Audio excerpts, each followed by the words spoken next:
السلام علیکم ورحمۃ اللہ وبرکاتہ۔ خلافت عثمان غنی رضی اللہ عنہ۔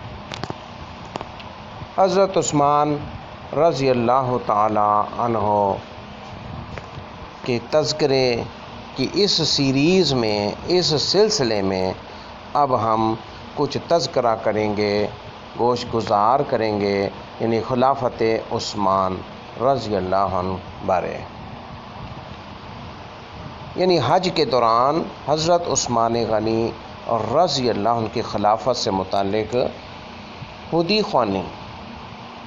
سیدنا عمر رضی اللہ عنہ کے زخمی ہونے سے پہلے ہی حج کے موقع پر ایک حدی خواں یوں نغمے گنگرا رہا تھا کہ سیدنا عمر رضی اللہ عنہ کے بعد حضرت عثمان رضی اللہ عنہ امیر المومنین ہوں گے۔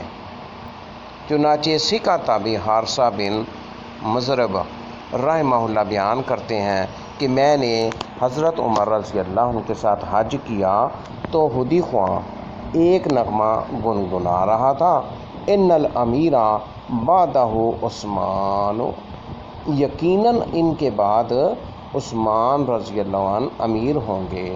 اور میں نے سیدنا عثمان رضی اللہ عنہ کے ساتھ حج کیا تو تب بھی ایک حدی خواں کہہ رہا تھا، ان الامیر بعدہ علی جان، ان کے بعد سیدنا علی رضی اللہ عنہ امیر ہوں گے۔ معجم الصحابہ للبغوی واسنادہ صحیح، تاریخ دمشق، مصنف ابن ابی شیبہ، ان کتب میں ان باتوں کا تذکرہ موجود ہے۔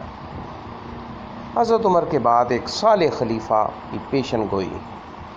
حضرت عمر بن خطاب رضی اللہ عنہ کے مؤذن جناب اقرا رحمہ اللہ بیان کرتے ہیں کہ حضرت عمر رضی اللہ عنہ نے مجھے نصرانیوں کے ایک مذہبی سردار کے پاس بھیجا۔ میں اسے بلا لایا تو حضرت عمر رضی اللہ عنہ نے اس سے پوچھا، وَهَلْ تَجِدُنِي فِي الْكِتَابِ؟ قَالَ نَعَمْ۔ قَالَ كَيْفَ تَجِدُنِي؟ قَالَ أَجِدُكَ قَرْنًا وَقَالَ فَرَفَعَ عَلَيْهِ الدَّرَّ فَقَالَ قَرْنٌ مَعَهُ فَقَالَ قَرْنٌ حَدِيدٌ أَمِينٌ شَدِيدٌ قَالَ كَيْفَ تَجِدُ الَّذِي يَجِيءُ مِن بَعْدِي؟ فقال أجده خليفة صالحا غير أنه يؤثر قرابته۔ فقال عمر يرحم الله عثمان ثلاثا۔ فقال كيف تجد الذي بعده؟ قال أجده صداء حديد۔ قال فوضع عمر يده على رأسه فقال يا ظفره فقال يا امیر المؤمنین انه خلیفۃ صالح ولکنه یستخلف حین یستخلف والسیف مسلول والدم محراق۔ ابو داود کتاب السنہ، باب فی الخلفاء واسنادہ صحیح، تاریخ المدینہ المنورہ للنمیری، تاریخ دمشق۔ ترجمہ: کیا تم اپنی کتاب میں میرا ذکر پاتے ہو؟ اس نے کہا، ہاں۔ حضرت عمر رضی اللہ عنہ نے پوچھا، کیا تم میرا ذکر پاتے ہو؟ اس نے کہا، ہاں، میں پاتا ہوں کہ آپ ایک کرن ہیں۔ حضرت عمر نے اپنا درہ اس پر بلند کیا اور پوچھا، کرن سے کیا مراد ہے؟ اس نے کہا، بہت سخت فولادی قلعہ، انتہائی امین۔ حضرت عمر رضی اللہ عنہ نے پوچھا، جو میرے بعد آئے گا اس کے بارے میں کیا پاتے ہو؟ اس نے کہا، میں اس کے بارے میں یہ جانتا ہوں کہ وہ ایک صالح خلیفہ ہوگا، صرف اتنا ہوگا کہ وہ اپنے قرابت داروں کو ترجیح دے گا۔ حضرت عمر رضی اللہ عنہ نے 3 بار کہا، اللہ تعالیٰ عثمان پر رحم فرمائے۔ پھر پوچھا، ان کے بعد جو آئے گا ان کے بارے میں کیا پاتے ہو؟ اس نے کہا میں اسے پاتا ہوں کہ وہ لوہے کا زنگ ہوگا۔ تو سیدنا عمر رضی اللہ عنہ اپنا ہاتھ اپنے سر پر رکھا اور کہا اے بدبودار، اے بدبودار، کیا کہہ رہے ہو؟ تو اس نے کہا امیر المومنین، یہ صالح خلیفہ ہوگا، مگر جب اسے یہ منصب ملے گا تو تلواریں نکلی ہوئی ہوں گی اور خون بہائے جا رہے ہوں گے۔ حضرت عمر کی مقرر کردہ مجلس شورا، اس واقعے کا کچھ ہم تذکرہ کرتے ہیں، یعنی حضرت عمر کی جو مقرر کردہ مجلس شورا تھی وہ کیا تھی، اس میں کیا طے ہوا، آئیے اس بات پر غور کریں۔ اپنے بعد خلیفہ کے انتخاب کے لیے حضرت سیدنا عمر رضی اللہ عنہ کی مجلس شورا 6 نفوس قدسیہ پر مشتمل تھی، 6 افراد پر مشتمل تھی۔ چنانچہ معدان بن طلحہ یامری رحمہ اللہ بیان کرتے ہیں کہ سیدنا عمر بن خطاب رضی اللہ عنہ نے جمعہ کے دن لوگوں کو خطبہ دیا تو انہوں نے نبی کریم صلی اللہ علیہ وسلم اور ابو بکر رضی اللہ عنہ کا تذکرہ کیا۔ پھر فرمایا میں نے خواب میں دیکھا کہ ایک مرغ نے مجھے 3 ٹھونگے مارے ہیں۔ میں سمجھتا ہوں کہ اس خواب کی تعبیر یہ ہے کہ میری موت کا وقت آ گیا ہے، اور بعض لوگ مجھ سے اصرار کر رہے ہیں کہ میں اپنا جانشین مقرر کر لوں، حالانکہ اللہ عز و جل اپنے دین کو ہرگز ضائع نہیں ہونے دے گا، اور نہ اپنی خلافت کو اور نہ اس چیز کو جو رسول اللہ صلی اللہ علیہ وسلم کو دے کر بھیجا تھا۔ اگر میری موت جلد آ جائے تو مشورہ کرنے پر خلافت ان 6 آدمیوں کے درمیان رہے گی جن پر رسول اللہ صلی اللہ علیہ وسلم اپنی وفات کے وقت راضی تھے، اور مجھے معلوم ہے کہ بعض لوگ میرے اس کام میں طعن کرتے ہیں جو میں نے اپنے اس ہاتھ سے انہیں سزا دی ہے۔ پھر اگر انہوں نے ایسا ہی کیا، یعنی اس طعن کرنے کو درست سمجھا، تو وہ گمراہ و کافر لوگ اللہ کے دشمن ہیں۔ حضرت عبداللہ بن عمر رضی اللہ عنہ بیان کرتے ہیں کہ جب سیدنا عمر رضی اللہ عنہ کی موت کا وقت قریب آیا تو ان کے پاس سیدنا عثمان بن عفان، علی بن ابی طالب، عبد الرحمن بن عوف، زبیر بن عوام اور سعد بن ابی وقاص رضی اللہ تعالی عنہم تشریف لائے، اور سیدنا طلحہ بن عبید اللہ رضی اللہ عنہ اپنی زمین سرا میں ہونے کی وجہ سے حاضر نہیں ہوئے تھے۔ تو حضرت عمر رضی اللہ تعالی عنہ نے ان کی طرف کچھ دیر دیکھا، پھر فرمایا میں نے لوگوں کے خلیفہ کے لیے تمہارے بارے میں غور و فکر کیا، سو مجھے لوگوں میں کوئی اختلاف نظر نہیں آیا۔ ہاں جب تمہارے اپنے درمیان اختلاف ہوگا، لہٰذا اگر واقعی اختلاف ہوا تو وہ تمہاری ہی طرف سے ہوگا۔ چنانچہ خلیفہ کا معاملہ ان 6 نفوس، 6 اشخاص، عثمان بن عفان، علی بن ابی طالب، عبد الرحمن بن عوف، زبیر بن عوام، طلحہ اور سعد رضی اللہ عنہ کے درمیان رہے گا، یعنی خلیفہ انہی میں سے، انہی کے مشورے سے کوئی ایک ہوگا۔ پھر یہ بات ذہن میں رہے کہ اگر یہ لوگ تم تینوں یعنی عثمان، علی اور عبد الرحمن میں سے کسی ایک کو امیر بنا دیں تو اے عثمان، اگر تمہیں ذمہ داری ملے تو تم ابو معیط خاندان کو لوگوں کی گردنوں پر مسلط نہ کرنا، اور اے عبد الرحمن، اگر لوگوں کی ذمہ داری تم پر آ پڑے تو تم اپنے رشتہ داروں کو لوگوں کی گردنوں پر ہرگز سوار نہ کرنا، اور اے علی، اگر آپ کو لوگوں کی مسئولیت سنبھالنا پڑے تو بنو ہاشم کو لوگوں کی گردنوں پر مسلط نہ کرنا۔ اب تم اٹھو اور باہمی مشورے سے اپنے میں سے کسی ایک کو امیر بنا لو۔ چنانچہ وہ مشورہ کرنے کے لیے اٹھ پڑے۔ حضرت عبداللہ بن عمر رضی اللہ عنہ بیان کرتے ہیں کہ مجھے سیدنا عثمان بن عفان رضی اللہ تعالی عنہ نے 1 یا 2 بار بلایا تاکہ مجھے بھی شورا میں شامل کر لیں، یعنی حضرت عبداللہ بن عمر وہ کیا بیان کرتے ہیں، حالانکہ سیدنا عمر رضی اللہ تعالی عنہ نے میرا نام نہیں لیا تھا، اور اللہ کی قسم مجھے ان کے ساتھ شورا میں شامل ہونا پسند ہی نہیں تھا، کیونکہ میں یہ جانتا تھا کہ خلافت کا معاملہ اسی طرح ہوگا جس طرح میرے والد محترم کہیں گے۔ اللہ کی قسم میں نے آپ کے ہونٹ کسی معاملے میں بہت کم ہلتے ہوئے دیکھے، مگر جو ان ہونٹوں سے نکلتا وہ حق ہی ہوتا۔ جب سیدنا عثمان غنی رضی اللہ نے بار بار مجھے بلایا تو میں نے کہا، کیا تم لوگ اس بات کو نہیں سمجھتے کہ تم اپنا امیر بنا رہے ہو؟ حالانکہ امیر المومنین عمر رضی اللہ عنہ ابھی زندہ ہیں۔ اللہ کی قسم گویا میں نے حضرت عمر رضی اللہ عنہ کو اس گفتگو کے ذریعے سے نیند سے بیدار کر دیا۔ تو حضرت عمر نے فرمایا،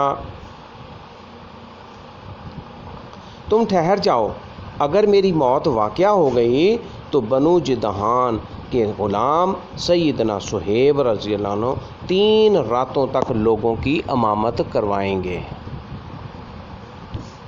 یعنی اگر میری موت واقعہ ہو گئی تو بنو جدعان کے غلام سیدنا صہیب رضی اللہ تعالی عنہ 3 راتوں تک لوگوں کی امامت کروائیں گے، پھر تیسرے دن لوگوں میں سے معزز اور لشکروں کے امراء اکٹھے ہو کر اپنا امیر منتخب کر لیں، اور جو بغیر مشورے کے امیر بننا چاہے تو تم اس کی گردن اڑا دو۔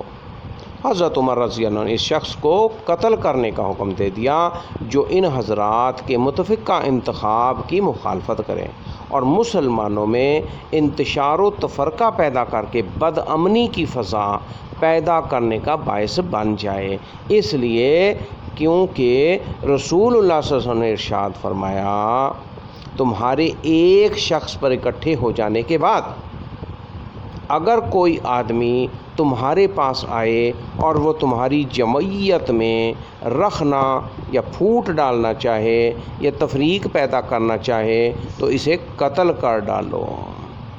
سیدنا مسعود بن مخرمہ بیان کرتے ہیں رضی اللہ عنہ بیان کرتے ہیں کہ وہ لوگ جنہیں حضرت عمر نے خلیفہ مقرر کرنے کا اختیار دیا تھا، یعنی عثمان، علی، طلحہ، زبیر، سعد اور عبد الرحمن بن عوف رضی اللہ عنہم، وہ جمع ہوئے اور وہاں مشورہ کیا تو سیدنا عبد الرحمن بن عوف نے ان سے کہا، میں خلافت کے سلسلے میں آپ لوگوں سے کوئی مقابلہ نہیں کروں گا، البتہ اگر آپ لوگ چاہیں تو میں لوگوں کے لیے خلیفہ آپ ہی میں سے مقرر کر دوں۔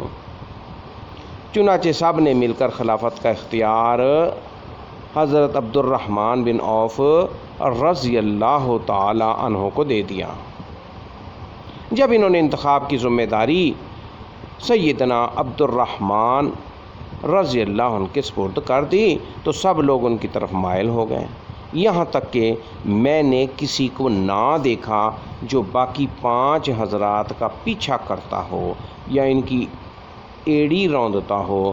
تمام لوگوں کا میلان رجحان عبد الرحمن رضی اللہ عنہ کی طرف ہو گیا اور وہ انہیں ان راتوں میں مشورہ دیتے رہے حتیٰ کہ وہ رات آ گئی جس کی صبح ہم نے سیدنا حضرت عثمان غنی عثمان ابن عفان رضی اللہ عنہ سے بیعت کی۔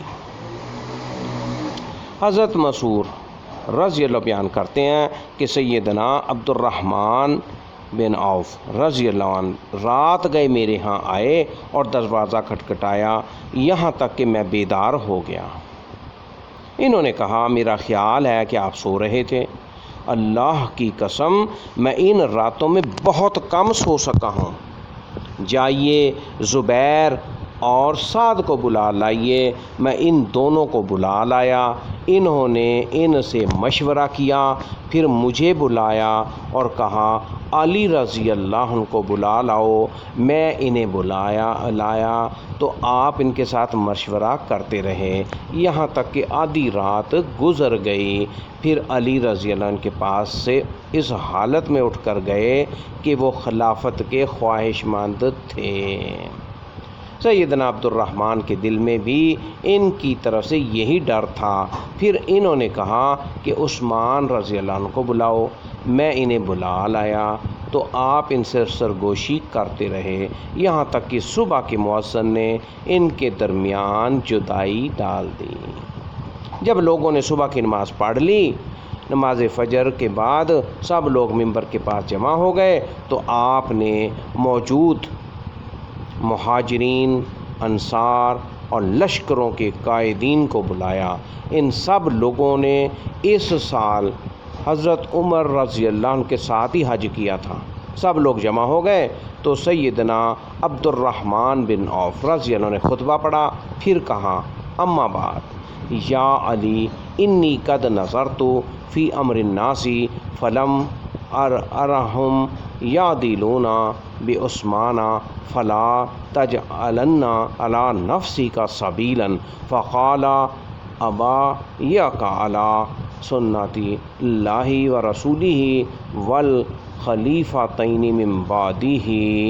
اما بعد، اے علی، میں نے لوگوں کے خیالات معلوم کیے ہیں۔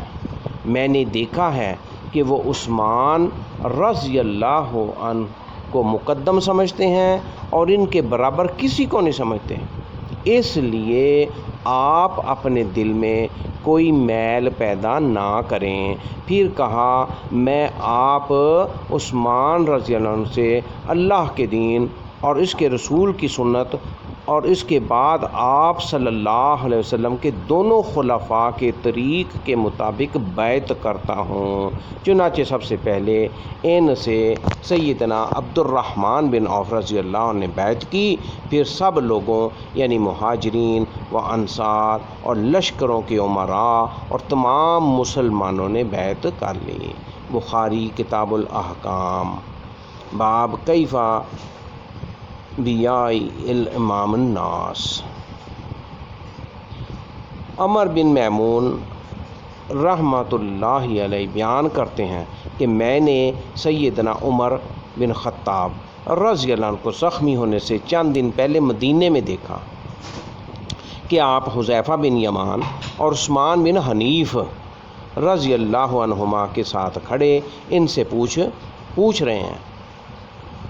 رہے تھے تو لوگوں نے کیسے کیا تم لوگوں نے کیسے کیا ہے؟ کیا تم لوگوں کو یہ اندیشہ تو نہیں کہ تم نے عراق کی زمین کا اتنا محصول لگا دیا جس کی گنجائش نہ ہو؟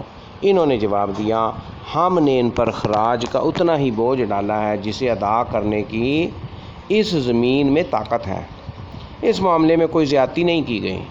حضرت عمر نے فرمایا دیکھو اب بھی سوچ لو کہ تم نے اتنا ٹیکس تو نہیں لگایا جو زمین کی طاقت سے باہر ہو۔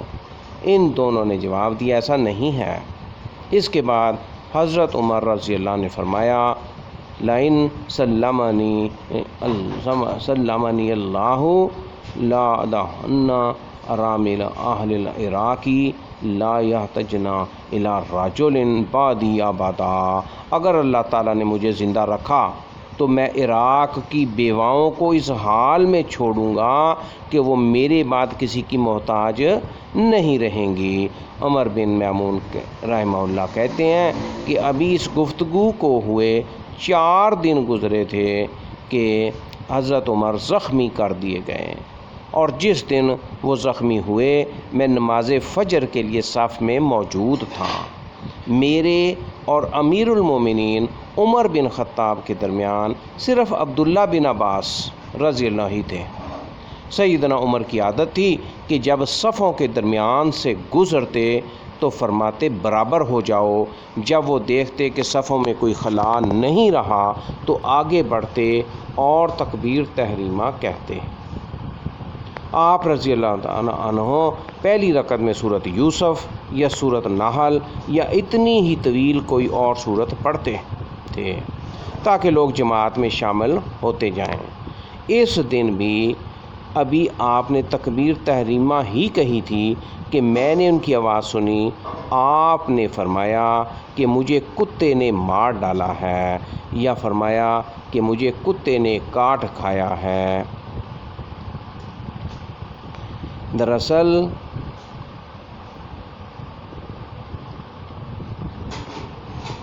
ایک مجوسی غلام 2 دھاری خنجر سے آپ پر حملہ آور ہو گیا تھا۔ پھر وہ اپنا 2 دھاری خنجر لے کر دائیں بائیں وار کرتا ہوا آگے بڑھا، یہاں تک کہ اس نے 13 افراد کو زخمی کر دیا، جن میں سے 7 افراد شہید ہو گئے۔ مسلمانوں میں سے ایک آدمی نے جب یہ سانحہ دیکھا تو فوراً اس پر اپنا لمبا کوٹ ڈال دیا اور اسے جکڑ لیا۔ جب اس مجوسی ابو لولو کو یقین ہو گیا کہ اب وہ قابو میں آ چکا ہے تو اس نے اپنے آپ کو ذبح کر لیا۔ ادھر حضرت عمر رضی اللہ تعالی عنہ نے عبد الرحمن بن عوف کا ہاتھ پکڑا اور اسے امامت کے لیے آگے مصلی پر کھڑا کر دیا۔ جو لوگ حضرت عمر کے قریب تھے انہوں نے بھی وہ سب کچھ دیکھا جو میں نے دیکھا، لیکن مسجد کے اطراف میں موجود نمازی اس سانحے سے بے خبر تھے، سوائے اس کے کہ جب انہوں نے حضرت عمر کی قرات کی آواز نہ سنی تو سبحان اللہ کہنے لگے۔ تاہم عبد الرحمن بن عوف نے انہیں مختصر نماز پڑھا دی۔ نماز سے فارغ ہونے کے بعد حضرت عمر رضی اللہ عنہ نے فرمایا، یا ابن عباس انظر من قتلنی، اے ابن عباس دیکھو مجھ پر کس نے حملہ کیا ہے۔ عبداللہ بن عباس نے تھوڑی دیر گھوم پھر کر دیکھا اور واپس آ کر عرض کی، مغیرہ بن شعبہ کے غلام نے آپ پر حملہ کیا ہے۔ حضرت عمر نے فرمایا، الصناؤ جو لوہار ہے؟ ابن عباس نے عرض کی، جی ہاں۔ حضرت عمر نے فرمایا، قاتلہ اللہ لقد امرت به معروفا الحمدللہ الذی لم یجعل میتانی بیدی رجل یدی الاسلام قد کنت انت و ابوک تحبان ان تکثر العلوج بالمدینہ۔ اللہ اسے برباد کرے، میں نے تو اس کے لیے بھلائی کا حکم دیا تھا۔ اللہ تعالیٰ کا شکر ہے کہ اس نے میری موت کسی ایسے آدمی کے ہاتھوں مقدر نہیں کی جو اسلام کا مدعی ہو۔ اے ابن عباس، تم اور تمہارے باپ یعنی عباس رضی اللہ عنہ ہی اس بات کو پسند کرتے تھے کہ مدینہ طیبہ میں اجمی غلام زیادہ ہوں۔ حضرت عباس کے بہت سے غلام تھے۔ عبداللہ بن عباس رضی اللہ عنہ نے عرض کی، اگر آپ حکم دیں تو ہم ان سب غلاموں کو قتل کرتے ہیں۔ حضرت عمر نے فرمایا، کذبت بعد ما تکلموا بلسانکم وصلوا قبلتکم وحجوا حجکم، تم نے غلط بات کہی ہے۔ ان لوگوں نے جب تمہاری زبان میں بات کی، یعنی جب انہوں نے عربی بولنا شروع کر دی، تمہارے قبلے کی طرف نماز ادا کر لی اور تمہاری طرف حج بھی کر لیا، تو پھر تم انہیں کس طرح قتل کر سکتے ہو؟ بعد ازاں حضرت عمر رضی اللہ عنہ کو اٹھا کر ان کے گھر منتقل کیا گیا، ہم بھی آپ کے ساتھ آئے۔ یہ اتنا المناک دن تھا، ایسا محسوس ہوتا تھا جیسے لوگوں پر اس سے پہلے کبھی اتنی بڑی مصیبت آئی نہیں۔ پھر نبیذ لائی گئی، حضرت عمر رضی اللہ عنہ نے وہ پی لی، لیکن ساری نبیذ پیٹ کے زخموں سے باہر نکل آئی۔ پھر دودھ لایا گیا، وہ بھی سیدنا عمر رضی اللہ عنہ پی لیا، لیکن وہ بھی پیٹ کے زخموں سے باہر نکل گیا۔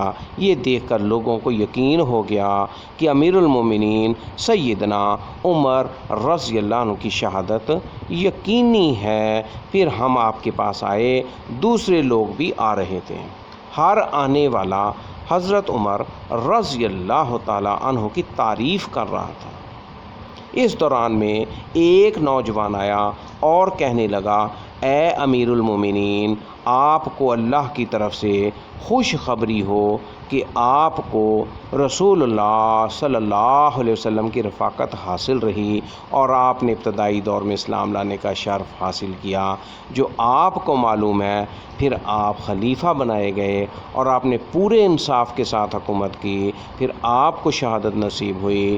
حضرت عمر نے فرمایا، میں تو اس بات پر بھی خوش ہوں کہ ان تمام باتوں کی وجہ سے میرا معاملہ برابری پر ختم ہو جائے، نہ مجھے اس کا ثواب ہو اور نہ مجھے اس کی پاداش میں کوئی سزا ہو۔ پھر جب وہ نوجوان واپس ہوا تو اس کا تہہ بند زمین پر گھسٹ رہا تھا۔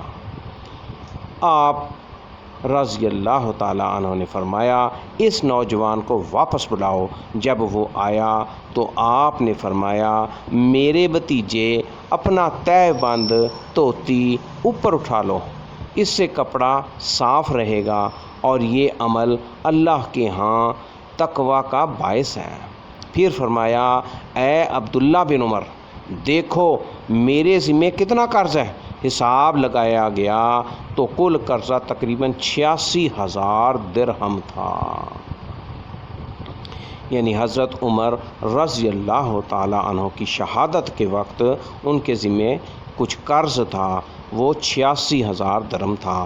تو حضرت عمر رضی اللہ تعالیٰ عنہ نے فرمایا، اگر یہ قرض عمر کے خاندان کے مال سے ادا ہو جائے تو اسے ان کے اموال سے ادا کر دینا، ورنہ میری قوم بنو عدی بن کعب سے سوال کر لینا، اگر پھر بھی ادا نہ ہو سکے تو قریش سے سوال کرنا، ان کے علاوہ کسی اور کے پاس نہ جانا، تم میری طرف سے یہ قرض لازمی ادا کر دینا۔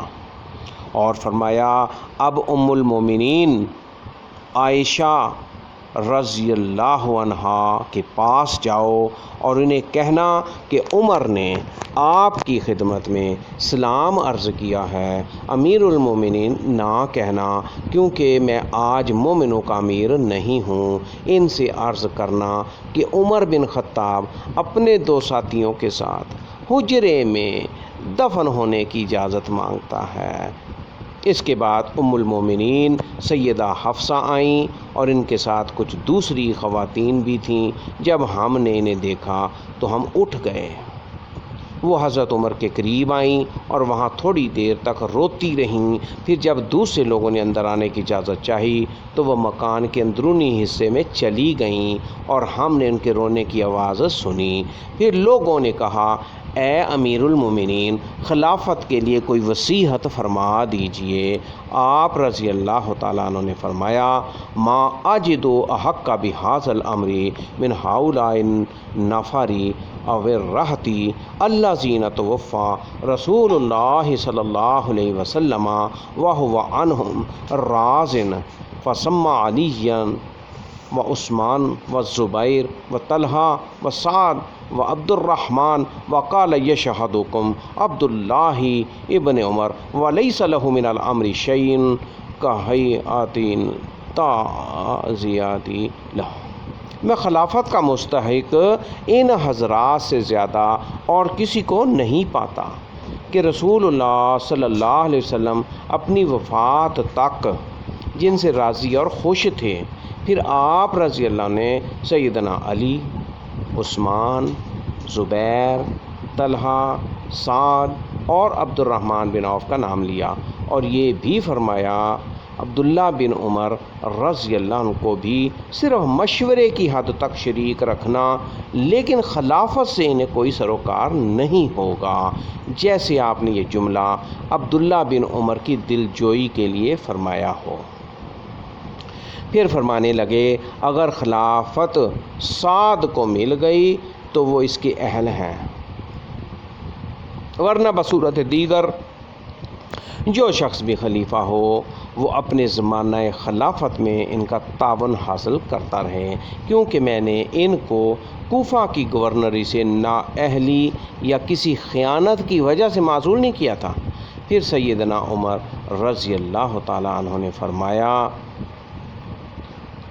میں اپنے بعد ہونے والے خلیفہ کو مہاجرین اولین کے بارے میں وصیت کرتا ہوں کہ وہ ان کے حقوق پہچانے اور ان کے احترام کو ملحوظ رکھے، اور میں اسے انصار کے ساتھ خیر خواہی کی وصیت کرتا ہوں جو دارالہجرت اور دارالامان مدینہ منورہ میں مہاجرین سے پہلے کے مقیم ہیں، یہ کہ وہ ان کے نیکوکار لوگوں کے اخلاص کی قدر کرے اور ان کے بروں کی برائی کو معاف کر دیا کرے۔ میں ہونے والے خلیفہ کو وصیت کرتا ہوں کہ وہ شہری آبادی کے ساتھ بھی اچھا برتاؤ کرے، کیونکہ یہ لوگ اسلام کے مددگار ہیں، مال فراہم کرنے والے ہیں اور اسلام کے دشمنوں کے لیے مصیبت ہیں، اور یہ کہ ان سے وہی وصول کیا جائے جو ان کے پاس ضرورت سے زائد ہو، اور وہ بھی ان کی خوشی سے لیا جائے۔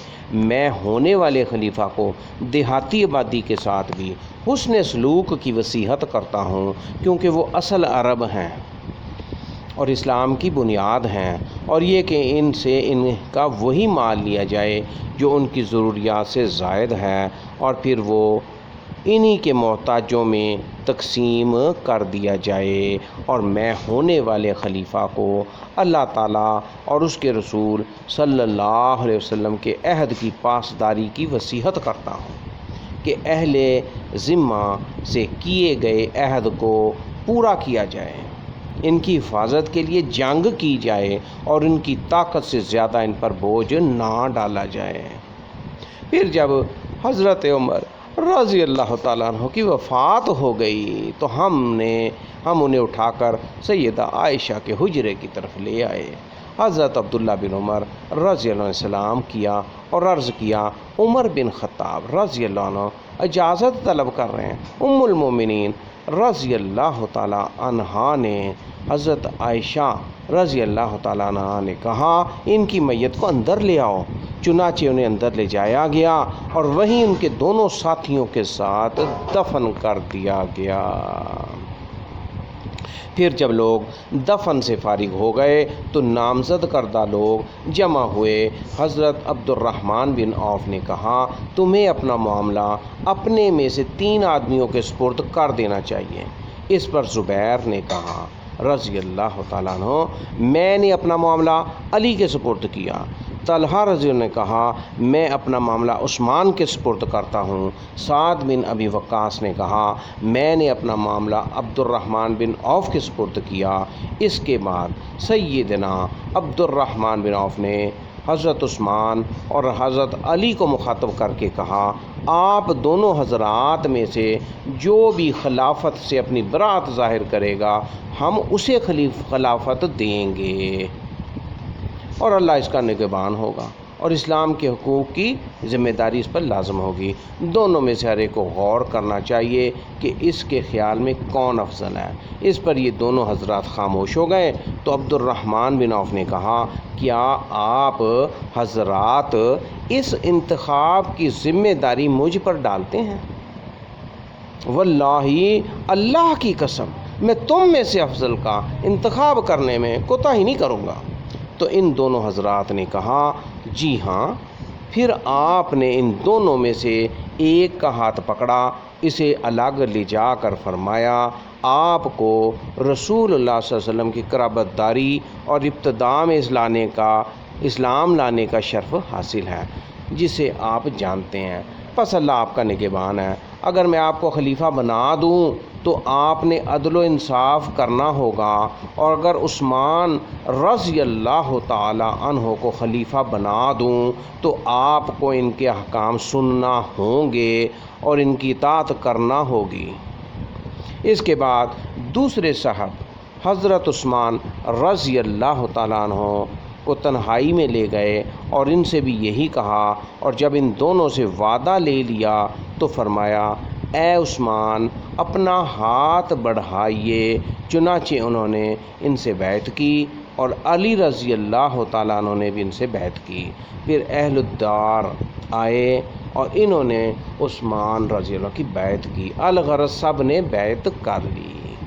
بخاری شریف کتاب فضائل اصحاب النبی صلی اللہ علیہ وسلم، قصۃ البیع والاتفاق علی عثمان بن عفان، السنن الکبریٰ للبیہقی، صحیح ابن حبان، شرح سنہ وغیرہم۔